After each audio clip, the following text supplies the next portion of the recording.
పిల్లకు దేవుడు విలువ ఇచ్చినట్టే నీకు నాకు కూడా విలువ ఇచ్చాడు. అందుకే నీ గురించి నా గురించి పరలోకాన్ని వదిలిపెట్టి భూమి మీదకి వచ్చాడు. ఒక్కసారి మీరు ఎప్పుడన్నా టీవీలలో లేకపోతే యూట్యూబ్లలో చూడండి, యూనివర్స్ను చూడండి, సృష్టిని చూడండి, యూనివర్స్ల గ్రహాలు అన్నీ చూడండి.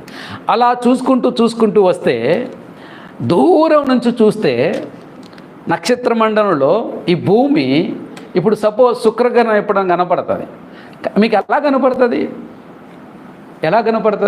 చుక్కలా కనపడుతుంది కదా, చుక్కలా కనపడుతుంది.